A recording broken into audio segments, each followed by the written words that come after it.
بسم اللہ الرحمن الرحیم۔ السلام علیکم ناظرین، آپ یوٹیوب چینل دیکھ رہے ہیں، میں عمران خان ہوں۔ اسرائیل نے اعلان کیا ہے کہ جنگ کے خاتمے کا فیصلہ اسرائیلی فوج کرے گی، اور اسرائیلی فوج جو ان کی قیادت ہے اسے اپنے اہداف حاصل کرنے کے لیے ابھی مزید چند ہفتے درکار ہیں۔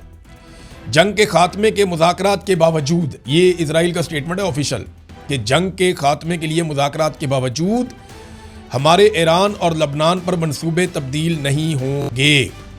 یہ ہے ناظرین معاملہ، سادہ سا اور سیدھی سی بات ہے کہ اسرائیل تو پیچھے نہیں ہٹے گا۔ اسرائیل کو تو بھی لڑائی لڑنی ہے، ان کو لڑائی لڑنے کی پرانی عادت ہے۔ اب امریکہ ان کے ساتھ لڑائی میں اتر گیا ہے، تو ڈونلڈ ٹرمپ کو چاہیے فیس سیونگ، اور اسرائیل کو چاہیے ایک ایسی آخری لڑائی جس میں اسرائیل مکمل طور پہ ایران کو کمزور کر دے یا ختم کر دے۔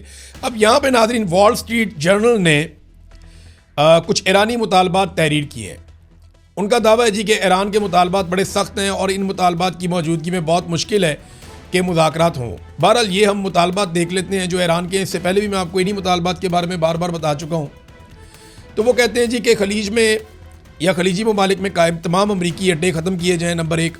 نمبر 2، وہ یہ کہتے ہیں کہ ایران پر ہونے والے حملوں کے بدلے میں تاوان کی رقم ہمیں دی جائے۔ نمبر 3، وہ یہ کہتے ہیں کہ آبنائے ہرمز میں ایک نیا نظام جس کے تحت ایران کو ٹرانزٹ فیس جمع کرنے کی اجازت ہو، وہ بھی دیا جائے۔ نمبر 4، اس بات کی ضمانت کہ جنگ دوبارہ نہیں ہوگی۔ نمبر 6، حزب اللہ پر اسرائیلی حملوں کا خاتمہ۔ نمبر 7، تمام پابندیوں کا مکمل خاتمہ۔ نمبر 8، بغیر کسی پابندی کے اپنا میزائل پروگرام برقرار رکھنے کا حق۔ اگر اس قسم کے مطالبات ایران کرے گا تو امریکہ کے لیے مجھے نہیں لگتا یہ قابل قبول ہے۔ اس لڑائی میں امریکہ اور اسرائیل کے رستے بند ہوتے چلے جا رہے ہیں۔ ایسا دکھائی دیتا ہے کہ ابھی مذاکرات کے بہانے کو ٹائم گین کیا جائے گا، دنیا کے اندر ایک تاثر قائم کرنے کی کوشش کی جائے گی کہ ہم نے تو بڑی بات چیت کرنے کی کوشش کی، ہم نے تو مذاکرات کرنے کی بڑی کوشش کی، لیکن ایران مان نہیں رہا، تو ہمارے پاس جنگ کے علاوہ رستہ کوئی نہیں ہے۔ اور پھر زیادہ ملکوں کو لے کر ہو سکتا ہے کہ ایران کے اوپر چڑھائی کی جائے، پھر پاکستان کے اوپر بھی بہت دباؤ ہوگا، بہت شدید دباؤ ہوگا۔ پاکستان کی جو حکومت ہے اس کی جو حمایت ہے وہ زیادہ تر خلیجی ممالک کے ساتھ دکھائی دے رہی ہے، امریکہ اور اسرائیل کے کیمپ میں دکھائی دے رہی ہے، جبکہ جو پاکستان کی عوام ہے اس کی حمایت واضح طور پہ ایران کے ساتھ دکھائی دے رہی ہے۔ بہرحال اس میں شہباز شریف صاحب کا ایک سٹیٹمنٹ ہے۔ شہباز شریف صاحب نے بات کی ہے محمد بن سلمان سے، جو بات چیت ہوئی وہ میں آپ کے سامنے رکھتا ہوں۔ کہتے ہیں میں نے محمد بن سلمان سے بات کی ہے، خادمین حرمین شریفین کو عید کی مبارکباد دی ہے، میں نے سعودی عرب پر حالیہ حملوں کی پاکستان کی جانب سے شدید مذمت کی ہے، مشکل حالات میں سعودی عرب کے ساتھ پاکستان کی یکجہتی اور حمایت کی توثیق کی ہے، اور ان کو سراہا ہے، اور مملکت کے تحمل کو سراہتے ہوئے میں نے کشیدگی میں فوری کمی، دشمنیوں کے خاتمے، امت مسلمہ کے درمیان اتحاد کی فوری ضرورت پر زور دیا ہے۔ میں نے ولی عہد کو علاقائی امن اور استحکام کے لیے پاکستان کی سفارتی کوششوں کے بارے میں بھی آگاہ کیا ہے، یعنی بتایا کہ جناب یہ معاملہ دیکھیں، سعودی عرب کو بھی تو ٹینشن ہوگی نا کہ چل کیا رہا ہے، ہمیں بھی پتہ چلے، ہم اس کا ایک حصہ ہیں۔ اگر امریکہ سے ایک ٹویٹ آتی ہے اور شہباز شریف صاحب اس کو کر دیتے ہیں تو سعودی عرب کے اپنے سٹیکس ہیں، وہ جاننا تو چاہیں گے کہ کیا ہوا۔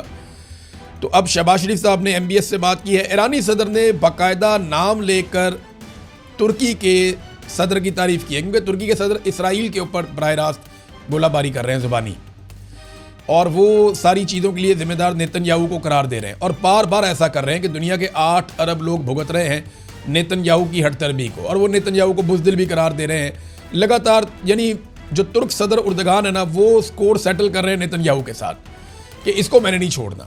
وہ ہر روز ایک سٹیٹمنٹ دیتے ہیں نیتن یاہو کے خلاف۔ تو اس پہ جو ہے وہ ایرانی صدر نے سٹیٹمنٹ دیا کہ جنگجو صہیونی حکومت کی مذمت میں میرے بھائی رجب طیب اردگان صدر ترکیہ کا دو ٹوک اور پرعزم موقف قابل ستائش ہے۔ ہمارے دوست اور برادر ملک ترکیہ کی غیور قوم نے کئی سالوں سے امت مسلمہ کی امنگوں کے ساتھ یکجہتی میں ثابت قدمی سے اپنا کردار ادا کیا ہے۔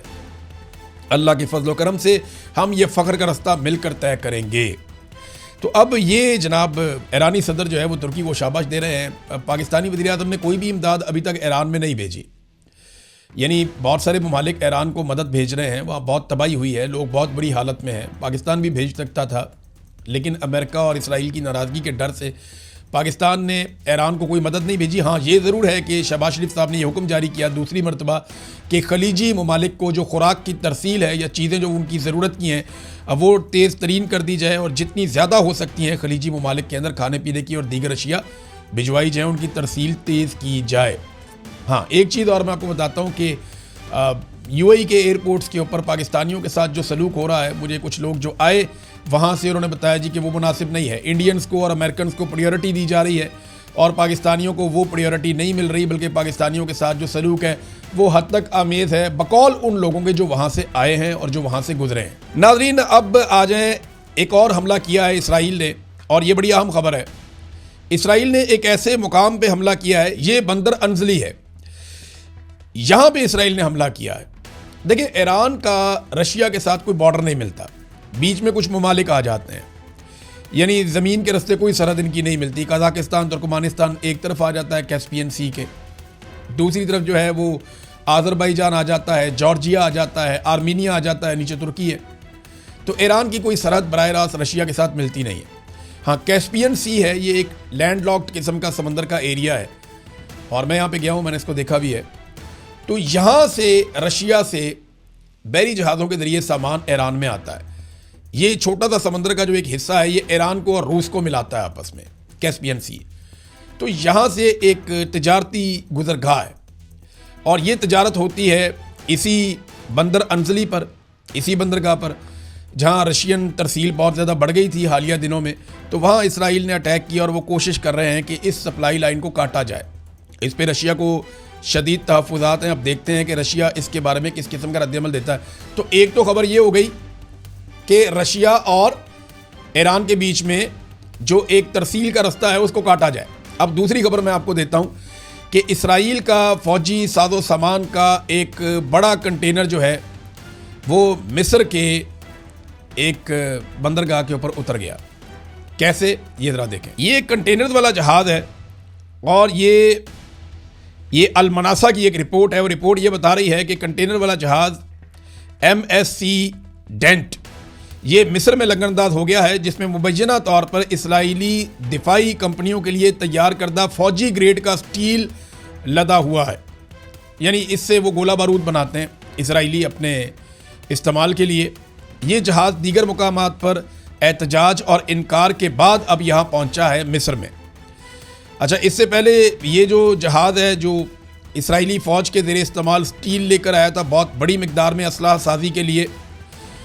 یہ جہاز یونان, اسپین, اٹلی اور ترکی جیسے ممالک میں اس نے لنگرانداز ہونے کی کوشش کی, لیکن وہاں پہ جو مزدور ہیں, کام کرنے والے کارکن ہیں, ان سب نے احتجاج کیا تھا اور اس کی مخالفت کی تھی کہ ہم اسرائیل کے لیے اس کو نہیں اتاریں گے.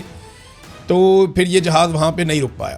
اب یہ جہاز پہنچ گیا مصر میں, اور مصر میں اس جہاز کے سامان کو اتارنے کی اجازت دی گئی. اب اندازہ کریں کہ یورپی ممالک نے اجازت نہیں دی کہ ہم نہیں چاہتے کہ اسرائیل کے ہتھیار بنانے کے لیے ہم انہیں مواد فراہم کریں, لیکن مصر جو بالکل فلسطینیوں کے ساتھ ہے, اس کی ملک کی سرحد ساتھ ہے, قریب ہے بالکل, اور اسرائیل کے بھی بالکل ساتھ ہے, لیکن مصر نے اس کی اجازت دی ہے اور مصر نے کہا جی بالکل ٹھیک ہے, جہاز یہاں پہ لنگرانداز ہو جائے. ناظرین اس ویلاگ کے آخر میں آپ کو ایک خبر دیتا ہوں, اور یہ آئی ہے شمالی کوریا سے. کم جونگ ان, انہوں نے ایک سٹیٹمنٹ دیا اپنی پارلیمنٹ کے اجلاس میں, اور اس نے یہ کہا کہ ہمارا کام بالکل ٹھیک تھا, ہم امریکہ کی چکنی چبری باتوں میں نہیں آئے. اس نے کہا کہ موجودہ ایران امریکہ جنگ نے اس بات کو ثابت کر دیا ہے کہ شمالی کوریا نے امریکہ کے دباؤ اور میٹھے الفاظ کو مسترد کر دیا تھا اور اپنا ایٹمی اور میزائل پروگرام جاری رکھا تھا. وہ فیصلہ بالکل درست تھا, آج ہم محفوظ ہیں. یعنی شمالی کوریا کو بھی امریکہ نے بڑی کوشش کی تھی, وہ مذاکرات کرتے ہیں, بیٹھو باتیں کرتے ہیں, دھمکیاں بھی دیتا تھا, مذاکرات بھی کرتا تھا, میٹھی میٹھی باتیں بھی کرتا تھا, وہ نہیں مانے. انہوں نے اپنا ایٹم بم بنا لیا, وہ محفوظ ہو گیا ہمیشہ کے لیے. اب وہ کہتا ہے جی ہمارا فیصلہ بالکل درست تھا. یہ ایران کے اوپر امریکہ کا اٹیک یہ بات ثابت کر رہا ہے. تو اب ایران کو بھی اپنا فیصلہ کرنا پڑے گا. پتہ نہیں وہ کیا کرتے ہیں آنے والے دنوں میں. بہرحال مذاکرات والی کہانی میں تو وہ نہیں پھنسے ابھی تک.